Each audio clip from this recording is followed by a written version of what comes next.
I never heard this story. And you'll hear the Montreal connection. It's a Montreal story. So this is a story again with Avram Shmuel Buket, the brother-in-law of Shmuley Kramer, alav shalom, who never passed away from COVID. Mashpia at Yisrael, one of the shluchim that Rebbe sent, I think the second wave or the third, or the first. So he learned as a bocher in Montreal. He told stories about his father and about him too. So he was in, like every bocher is in Yechidus for his Himeledes. We're talking here maybe the 70s, but early 70s. To his surprise, and one of the Yechidus coming from Montreal now, instead that usually a bocher mintin was mamash a few seconds, 25 seconds, 30 seconds, he got a bracha for Himeledes. To his surprise, the Rebbe starts talking about the kovetz, the kuntras of Ha'aretz Atmimim. This is the 70s. Ha'aretz Atmimim is a kuntras published first in New York. The founder, the starter, was also Montreal. The starter, Avram Gelitzky, about Harav HaGoyen HaChosid, Avram Gelitzky, the oldest son of Rabbi Gelitzky, alav shalom. Rosh Yeshiva, much beloved Rosh Yeshiva in Morristown, in the Oli Torah. So he started the whole Ha'aretz Atmimim, meaning to say people wrote in questions and answers on the Sichos and the Fabrengens and the Koch and the Rebbe's Torah and Bechlal in Torah. The Rebbe was extremely pleased with this.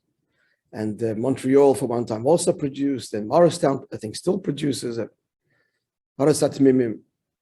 And the Rebbe would often, at the Fabrengens, address the questions that were raised in Ha'aretz Atmimim, which means Ha'aretz means the comments of the Tmimim and Anash. That means the comments, the commenting. He would often address their questions. The people would ask on the Fabrengen what the Rebbe said, the Rashi, Sich, whatever it was. And the Rebbe would continue the next Fabrengen or the next occasion and address the question. Or sometimes even address a question that was raised that not even on usually was on the Fabrengens actually. My brother has a whole story, Ruvi, beautiful story. At any rate, so to his absolute surprise, the Rebbe starts talking about the comments of the Bachrim, and the Rebbe made some observations about some of the things that they wrote. This is all in Nigla, Chassidus, Nigla, whatever it is. So this Bocher, Avram Shmuel Buket, was so taken aback when he came out of Yechidus, he could not remember a single word that the Rebbe had said. The Rebbe had commented in learning in Torah on the comments of the that appeared in the contrast from Bachrim, from Anash, and Montreal. He felt terrible. He had the Rebbe say. So it's such a beautiful story.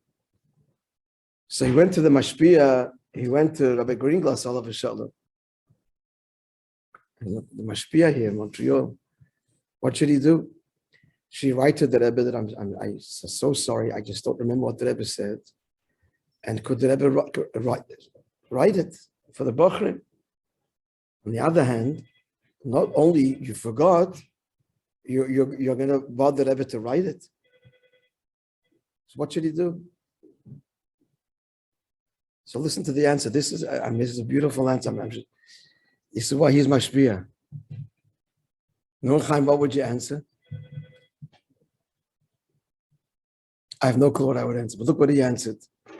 The Greenglass says to Avram Shmuel Buket, alav shalom, he says, Zog mir, just tell me, he says, describe how the Rebbe looked when he was speaking to you about this. So he said you could see the Rebbe's pleasure. The Rebbe's pleasure that the Bachrim were invested in learning and their comments and their chidushim, their insights, their novel insights. So Greenglass says to Avram Shmuel, this is what everyone wants, you should give over to the Bachrim. You tell the Bachrim, the nachas the Rebbe has, that you're involved in learning and you're writing pulpulim and you're writing your insights and there's a koch, an excitement in learning, That's the message of the Yechidus. Sheina Ma'aseh Chayim.